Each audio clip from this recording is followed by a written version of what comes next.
नमस्कार श्रोते हो. श्राव्य कथा मराठी या चॅनलवरती आपले सहर्ष स्वागत आहे.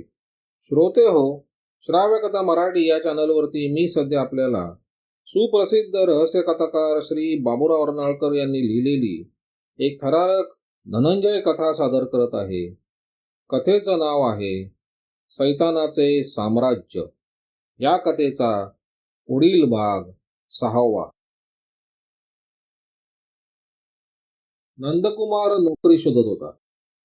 शिवदत्तच्या खिडकीजवळ त्याचं पिस्तूल सापडलं. त्यावेळी शिवाजीराव त्याला अटक करणार होते, पण धनंजयने त्यांना तसे करू दिले नाही. नंदकुमारची सांपत्तिक स्थिती चांगली नव्हती. त्याला मदत करणारे कोणी नातेवाईक नव्हते. गुलाबबरोबर विवाह करण्याची त्याला स्वप्न पडत होती. चांगली नोकरी मिळवून खूप पैसे मिळवावे अशी त्याची महत्वाकांक्षा होती. पण एकाएकी फणींद्रनाथ मेल्यामुळे त्याची निराशा झाली होती. त्या दिवसाच्या टाइम्समध्ये एक जाहिरात पाहून त्याला अतिशय आनंद झाला. ती जाहिरात पुढील प्रमाणे होती: खाजगी चिटणीस पाहिजे, तरुण अनुभवी, क्रीडापटू, सुशिक्षित तरुण पाहिजे, पगार लायकीप्रमाणे दिला जाईल. गरजूंनी बॉक्स नंबर 255 या पत्त्यावर पत्रव्यवहार करावा. नंदकुमारनं लागलीच अर्ज खरडला आणि दैवयोगाने दुसऱ्याच दिवशी त्याला बोलवणं आलं. पुन्हा नागनाथ नावाच्या माणसानं त्याला मुलाखतीसाठी बोलवलं होतं. दिलेल्या पत्त्यावर लागलीच नंदकुमार हजर झाला. सकाळपासून अर्जदारांची नुसती रीग लागली होती, पण मला त्यातून एकही पसंत पडला नाही. तुमच्या चेहऱ्याकडे बघताच माझा अनुकूल ग्रह झाला आहे, नागनाथ म्हणाला. नंतर त्यांनी शिक्षण, नावगाव वगैरे विचारलं. त्याची उत्तरं नंदकुमारनं दिल्यानंतर नागनाथनं विचारलं, तुमच्याकडे पूर्वीच्या अनुभवाचं शिफारस पत्र आहे का? नंदकुमारचा गोंधळ उडाला. तो म्हणाला, अशी काही विशिष्ट परिस्थिती उद्भवली की मला शिफारस पत्र मिळवता आलं नाही. असं काय झालं काय? मी फणींद्रनाथ चौधरी नावाच्या सद्गृहस्थाकडे नोकरीला होतो, पण ते एकाएकी वारले. दाढी करायला एका शाही केश कर्तनालयात गेले होते. तिथे त्यांचा हृदयक्रिया बंद पडून मृत्यू झाला. मी ते वर्तमानपत्र वाचले होते, पण फणींद्रनाथ काही चांगले गृहस्थ नव्हते असं पोलिसांचं म्हणणं आहे. नंदकुमारला वाटले आता काही आपल्याला ही नोकरी मिळत नाही. त्यांचे खाजगी जीवन कशा प्रकारचं होतं हे बघण्याचा मी कधी खटाटोप केला नाही, पण मी माझं काम चोख बजावत होतो. आपण कृपा करून माझ्याबद्दल गैरसमज करून घेऊ नये. नंदकुमार, असे घाबरू नका. मला माणसांची पारख आहे आणि मी तुम्हाला माझा खाजगी चिटणीस म्हणून नेमत आहे. तुम्हाला सध्या महिना 200 रुपये पगार मिळेल. मी लवकरच मोठ्या प्रमाणावर नवीन धंदा सुरू करतोय. त्यावेळी तुम्हाला बरंच काम करावं लागेल, पण तोपर्यंत रोज सकाळी 9 ते 10 पर्यंत इथे येऊन जायचं, नागनाथ म्हणाला. नंदकुमार कृतज्ञतेने म्हणाला, साहेब, मी आपला फार आभारी आहे. तुम्ही सांगाल ते काम करायला मी तयार आहे. ठीक आहे. तुमच्या त्या फणींद्रनाथावरून आठवण झाली. सध्या मुंबईत बरेच खून होत आहेत असं दिसतं. परवा त्या प्रोफेसर शिवदत्ताचा खून झाला. ती बातमी वाचून मला धक्का बसला. तुम्ही त्यांना ओळखत होता काय? प्रत्यक्ष ओळखत नव्हतो, पण त्यांच्यासारखा महान संशोधक अशा प्रकारे मारला जावा ही खेदाची गोष्ट आहे. त्यामुळे आपल्या देशाचं नुकसान झालं असं मला वाटतं. त्यांच्या मागे एक मुलगी आहे असं मी ऐकतो. हो, त्या बिचाऱ्या गुलाबवर एक वज्राघातच झाला. तुमची तिची ओळख दिसते. होय, मी नेहमी त्यांच्याकडे जात असतो. गुलाबशी माझा विवाह होण्याचं जवळजवळ निश्चित झालं होतं. तेवढ्यात हा भयानक प्रसंग ओढावला. अरे रे, फार वाईट झालं. नंदकुमार, तुम्ही फार मोकळ्या स्वभावाचे आहात. मला तुमच्यासारखी माणसं आवडतात. ज्यावेळी तुमचा विवाह होईल तेव्हा मी शक्यतो मदत करीन. माझा आणि शिवदत्ताचा परिचय नव्हता, पण त्यांच्या एका स्नेहानं मला त्यांची ओळख करून देतो म्हणून सांगितलं. पण गेले वर्षभर तो कुठे नाहीसा झालाय. मी खूप शोध घेतला, पण त्याचा काही पत्ता मिळू शकला नाही. असा कोण मित्र? त्याचं नाव पुष्पराज होतं. मान हलवत नंदकुमार म्हणाला, मला तर या नावाचा इसम त्यांच्या इथं कधी आढळला नाही, पण गुलाब खचित त्याचा पत्ता सांगू शकेल. खरंच? नागनाथ म्हणाला. इतकी साधी गोष्ट माझ्याही लक्षात आली नव्हती. तुम्ही जरूर तिच्याकडून त्याचा पत्ता काढा. त्याला मी 5,000 रुपये एकदा पुण्याला रेसकोर्सवर उसने दिले होते. त्यानंतर त्यानं मला कधी तोंड दाखवलं नाही. मोठा लुच्च माणूस दिसतो. मग त्याचा पत्ता जरूर शोधून काढला पाहिजे. मी गुलाबला विचारतो. त्याचा पत्ता समजला की आपल्याला पैसे वसूल करता येईल. नव्या मालकाला मदत करण्याच्या उत्सुकतेने नंदकुमार म्हणाला. ही पैशाची भानगड तुम्ही मैत्रिणीला सांगू नका, कारण पुष्पराजला ती चांगला समजत असेल तर या भानगडीनं तिला दुःख व्हायचं आणि निष्कारण संबंध बिघडायचे. माझ्यासारख्याला 5,000 रुपये म्हणजे काही फार मोठी रक्कम नाही. मला पुष्पराज भेटला तर फक्त त्याची सध्या साध्या शब्दात कान उघडणी करायची. ज्या दिवशी मी त्याला 5,000 रुपये दिले त्या दिवशी रेसकोर्सवर मला 7,000ची कमाई झाली. त्यामुळे त्या पैशाचं मला वाईट वाटत नाही. मी मोठ्या युक्तीनं त्याचा पत्ता काढून आणतो, नंदकुमार म्हणाला. तुम्ही तुमच्या गुलाबला इथे चहाला घेऊन या ना एकदा. ते असं दिसेल असं वाटत नाही. ती हल्ली वडिलांच्या मिळकतीची व्यवस्था लावण्यात घडलेली असल्यामुळे तिला बाहेर यायला वेळ मिळत नाही. ठीक आहे, काही घाई नाही. पण त्या पुष्पराजचा पत्ता शक्य तितक्या लवकर काढा म्हणजे झालं. काही काळजी करू नका, नंदकुमार निश्चयपूर्वक म्हणाला. नागनाथच्या गळाला आणखीन एक मासा लागला. मोटारीच्या अपघातानंतर तिसऱ्या दिवशी शिवाजीराव आपल्या ऑफिसात बसून नवाकाळ वाचत होते. त्यांची मुद्रा रागावलेली दिसत होती. धनंजय जवळच खिडकीजवळ उभे राहून सिगरेट ओढत त्यांच्याकडे बघत होते. धनंजय, नागनाथचा पाजीपणा बघितलात काय? नाही बुवा, काय म्हणतो? त्यानं पत्रव्यवहार या सदराखाली एक लेख लिहिलाय. मी तो तुम्हाला वाचून दाखवतो. तो म्हणतो, अलीकडे मुंबईत जे भयानक प्रकार घडत आहेत त्यात पोलीस खात्याचं लक्ष वेधण्यासाठी मी हे पत्र लिहित आहे. मी जे म्हणणार आहे त्याला मुंबईतील सर्व सुज्ञ नागरिक पाठिंबा देतील यात शंका नाही. परवाचा आज प्रकार घ्या. एका गरीब टॅक्सी ड्रायव्हरला भरदिवसा ठार मारण्यात आलं. पोटासाठी कष्ट करणाऱ्या त्या गरीब माणसावर नाहक खून झाला आणि त्याची बायका मुलं उघडी पडली. हे असले बेबंदशाही प्रकार पोलीस थांबवणार तरी केव्हा? या सर्व दुष्ट प्रकारामागे कोणीतरी सैतान नडून बसलाय. कायदा आणि नीतीची चाड बाळगणाऱ्या असंख्य नागरिकांतर्फे पोलिसांनी वाटेल ते करून त्या दुष्ट माणसाला न्यायाला समोर खेचलं पाहिजे, अशी माझी मागणी आहे.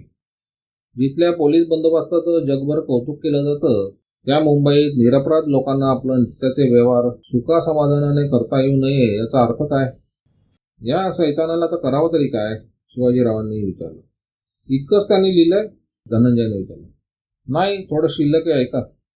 त्यातल्या त्यात ज्या मोटारीवर हल्ला झाला ती आत बसलेले 2 थोर इसम वाचले ही ईश्वराची मोठी कृपा म्हणायची. ती 2 माणसं म्हणजे मुंबईचे एक सुविख्यात डिटेक्टिव्ह धनंजय आणि सीआयडी अनुभवी अधिकारी सुपरिटेंडंट शिवाजीराव हे होते. मी या दोघांचे या घोर संकटातून सुटका झाल्याबद्दल अभिनंदन करतो व ते लवकरच मुंबईत माजलेल्या या बेबंदशाहीचा अंत करतील अशी मुंबईच्या लाखो नागरिकांतर्फे हार्दिक इच्छा प्रकट करतो. याखेरीज संपादकांनी एक स्फुट लिहिलंय.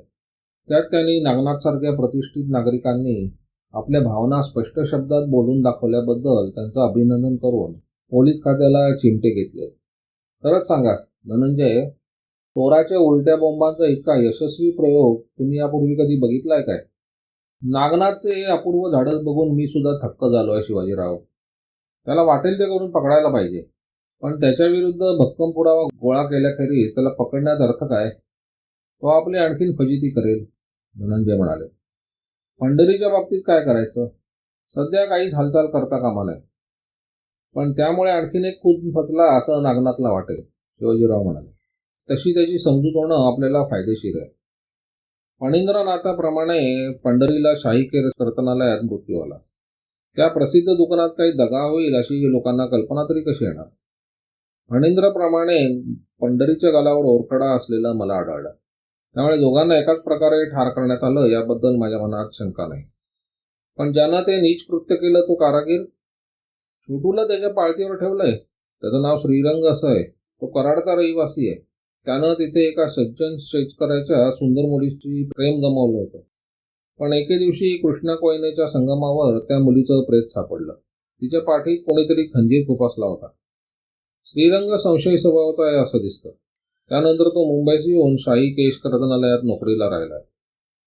त्याला असंच मोकळा सोडायचा काय? आणखीन काही दिवस?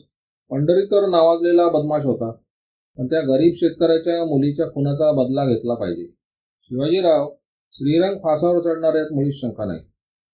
त्या दिवशी गुलाब परगावी गेल्यामुळे आपल्याला भेटू शकली नाही. ती आज परतणार होती. बाप मेल्यानंतर तिचं बाहेरगावी निघून जाणं संशयास्पद होतं असं तुम्हाला वाटतं की नाही? शिवाजीरावांनी विचारलं. असंच काही म्हणता येणार नाही, धनंजय म्हणाले. बाप वारल्यामुळे तिला एकटीला त्या घरात राहणं कठीण वाटलं असेल, म्हणून 4 दिवस ती बाहेरगावी गेली असेल. ते खरं, पण आपण कुठे जातो हे तिनं नंदकुमारलाही कळू दिलं नाही. तिनं इतकी सावधगिरी बाळगणं संशयास्पद नाही का? ती त्या पुष्पराजकडे तरी गेली नसेल कशावरून? ती जर पुष्पराजकडे गेली असेल तर ती त्याला सावध करण्याकरता गेली असेल असं म्हणावं लागेल. व त्यामुळे तिला संशोधनासंबंधी व नागनाथकडे असलेल्या 4 नावांच्या यादीची माहिती असावी असं म्हणायला पाहिजे. तिला यासंबंधी किती माहिती आहे हे तिच्या तोंडून आपण माहिती घेतली पाहिजे, शिवाजीराव म्हणाले. चला, आपण ती घरी आली आहे का ते तरी बघू. शिवदत्तच्या बंगल्यासमोर त्यांना साध्या कपड्यातला शिपाई भेटला. त्या घरावर नजर ठेवण्याचं काम त्याच्यावर सोपवलं होतं. त्यानं गुलाब नुकतीच परतली आहे असं सांगितलं. ते दोघे जेव्हा आत गेले तेव्हा ती दिवाणखान्यात एका खुर्चीवर डोळे मिटवून पडून राहिली होती. त्यांची चाहूल लागताच तिने डोळे उघडले, म्हणाली, या. हे पहा गुलाब, तुझे वडील माझे चांगलेच नाही होते. आम्ही दोघेही अलीकडे कामात गुंतलो होतो, त्यामुळे एकमेकांची गाठ पडत नव्हती.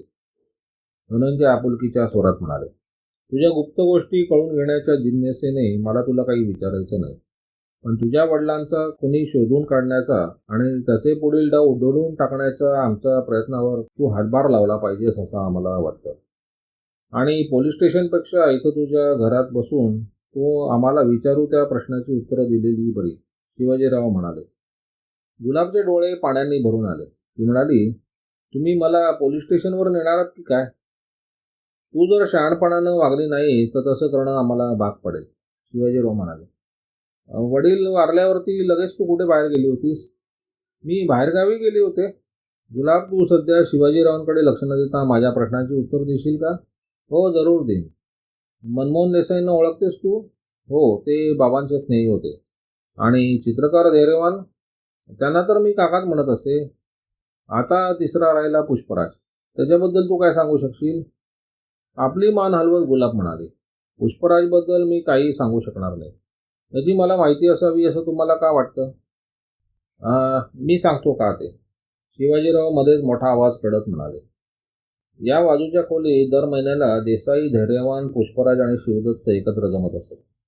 दुःखित मुद्रेनं पाहत गुलाब म्हणाले, तुम्ही मला असं छळताय का? मला एकटीला राहू द्या. तुम्ही इथून जाल तर बरं होईल.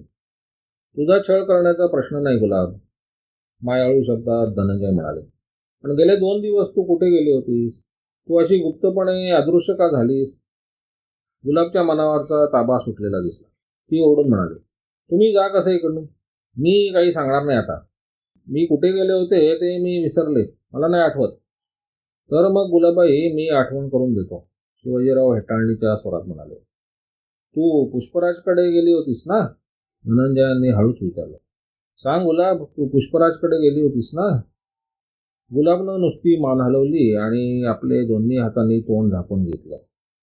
पोलिसांना खरी बातमी न देणे हा गुन्हा आहे, शिवाजीराव म्हणाले. तू अखेरीस कबूल केलं याबद्दल मला समाधान वाटतं.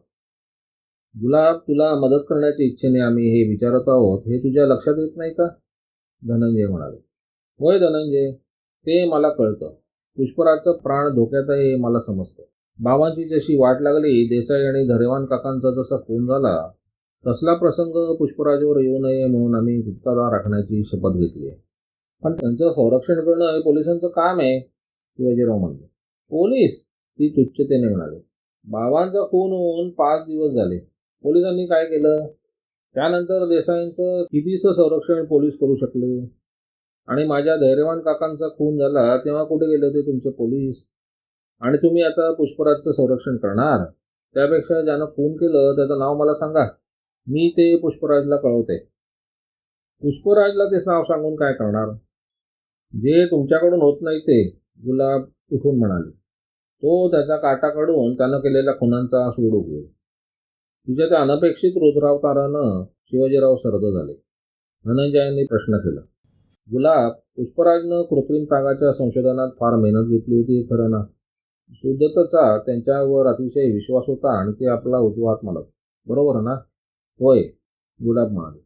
पुष्पराजने घेतलेल्या परिश्रमामुळे ते संशोधनात यशस्वी झाले आणि आता बाकीचे तिघे भागीदार हयात नसल्यामुळे त्यांच्याकडे सर्व संशोधनाचे हक्क आले. तेथून जवळच समुद्राच्या पलीकडे रात्रंदिवस गिरण्या राबत असून हजारो वार ताग बाहेर काढत आहेत.